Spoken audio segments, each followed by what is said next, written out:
chegou a hora da nossa entrevista. Cinema e interculturalidade. Ele é professor da Escola de Comunicação da UFRJ e dá cursos pelo Brasil afora sobre a influência da globalização no cinema contemporâneo. Eu vou conversar com o crítico de arte e cultura, Denilson Lopes. Denilson, seja muito bem-vindo aqui ao nosso programa, viu? Obrigado. Eu queria saber de onde que surgiu mesmo o seu interesse em pesquisar sobre a globalização no cinema nacional e internacional. Sobretudo que eu acho que no caso do cinema brasileiro a gente tem uma grande tendência, uma tradição de pensar o cinema brasileiro como se ele fosse isolado de um contexto mais amplo, né? E cada vez mais com a influência dos meios de comunicação, acho que é cada vez mais difícil da gente dissociar, né, o papel dos meios de comunicação, as questões de outras culturas com a tradição do cinema brasileiro. E como é que você analisa a influência mesmo da globalização, de todo esse aparato tecnológico, das mídias digitais, das grandes mídias de comunicação de massa? Como é que você acha que isso interfere nas produções cinematográficas do Brasil? Ora, as influências podem ser muitas, né? Desde as formas de produção, as formas de circulação, pelos festivais, pelas novas mídias, mas eu acho que é importante a gente tentar compreender que mesmo os filmes que são feitos sob situações aparentemente muito locais, aqui mesmo em Pernambuco tem longas-metragens feitos recentemente, como a Avenida Brasília Formosa, do Gabriel Mascaro, né? Ou Pacifique, do Marcelo Pedroso, que se você entende apenas dizendo que eles estão tratando de uma realidade específica, você não entende o que os filmes estão dizendo. Mesmo falar hoje de uma cidade a mais longínqua implica você pensar, né, o papel dos meios de comunicação na representação desse material, né, daquilo que é sendo retratado ou discutido, né? E qual a importância dos cineastas e dos produtores mesmo de cinema pensarem, né, no cinema brasileiro com esse olhar para o mundo também, para que não fique também uma coisa bairrista, ou não sei, você tem alguma opinião sobre isso? Eu acho que, sobretudo, os cineastas que estão fazendo seus primeiros longas-metragens nos últimos 2, 3 anos, eu acho que para você entender o trabalho deles, né, quer dizer, como crítico, é perceber que também eles estão procurando alternativas, né, do ponto de vista de como dirigir atores, de dramaturgia, de encenação. E isso se dá, eu acho que é muito importante, sobretudo na medida que a gente tem uma grande influência da televisão, da telenovela, né, do melodrama, que marcou um tipo de encenação no Brasil. Então, ao você cada vez mais pensar que hoje você tem um acesso à informação como você nunca teve na história da humanidade, em termos de imagens, né? E também, para você entender essa nova geração, eu acho que é importante ver como eles estão captando coisas que vêm da Ásia, vêm de outros países latino-americanos, nem só, talvez, dos Estados Unidos ou dos países da Europa Ocidental, né? Então, buscar alternativas para se fazer um filme diferenciado, né? Mas você não acha que, não sei, às vezes é até uma opinião minha, de repente falar do Brasil e cineastas que estão aqui produzindo coisas sobre aqui não contribui também para a diversidade do cenário internacional mesmo do cinema? Mas falar sobre o que é específico do Brasil cada vez mais é perceber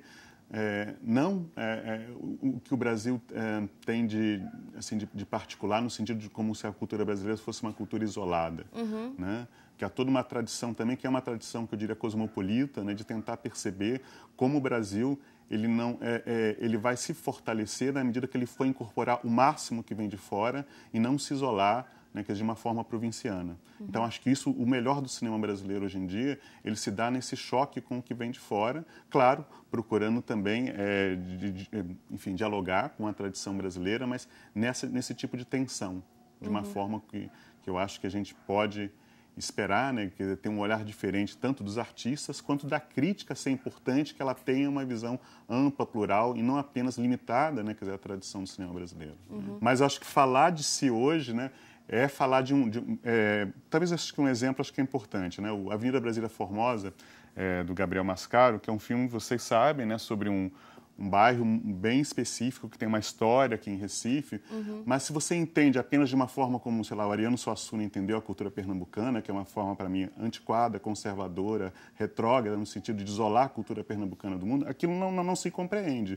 Ou se compreende o impacto, né, de um filme como aquele, na medida que você está pensando que falar de um bairro como aquele, né, é falar do impacto do Big Brother, do reality show. Né? Quer dizer, está lá a moça que está lá, que seria aparentemente uma pessoa de origem humilde, que está super interessada em mandar lá o portfólio, o videozinho, né, para o Big Brother. Você vai entender isso só como uma coisa, alienação, não é. Eu acho que é uma forma como cada vez mais as pessoas estão se articulando hoje, de uma forma que, pela tecnologia, pelos meios de comunicação, pela internet, elas estão dialogando com o mundo.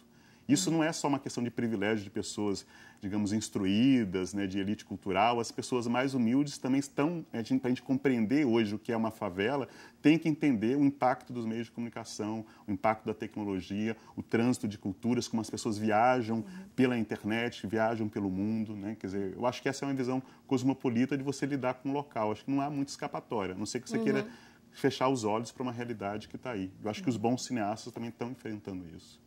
Denilson, nos seus cursos, quando você vai dar as oficinas para estudantes e para curiosos do cinema, o que é que você procura mesmo enfatizar, né, diante de toda essa temática do cinema contemporâneo, principalmente a partir da década de 90?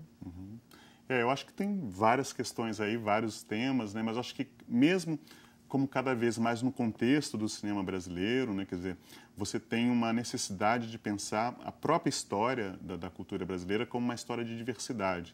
Não uma história que é aquela coisa de manual, né, que é assim, o Brasil é um país formado por brancos, negros e índios e tal, mas isso de uma perspectiva política que eu acho que é importante, como cada vez mais você tem... você pensar uma sociedade como diversa é pensar como os vários diversos sujeitos e temas sejam que foram excluídos por motivos raciais, étnicos, né, por questões de minorias sexuais, são colocados em pautas como relevantes para o conjunto da sociedade brasileira. E pensar a ideia de diversidade cultural é pensar uma sociedade de fato, né, mais, digamos, realmente democrática. Né? Então, a ideia de diversidade cultural ela é importante para você afirmar uma democracia real, né, quer dizer, tanto na escola quanto fora dela, né? Quer dizer, acho que isso é um aspecto. E o cinema tem um papel importante de contribuir para essa discussão mais ampla e mais plural e mais democrática da sociedade brasileira. Né?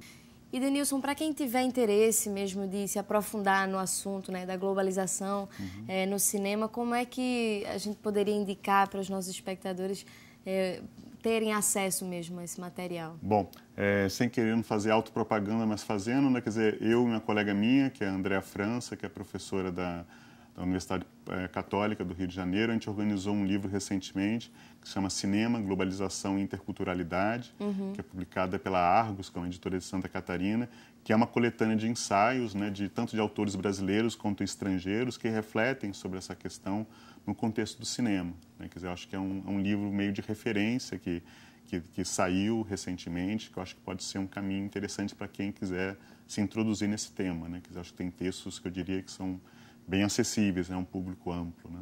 Então a gente vai ficando por aqui. Essa foi a nossa entrevista com Denilson Lopes.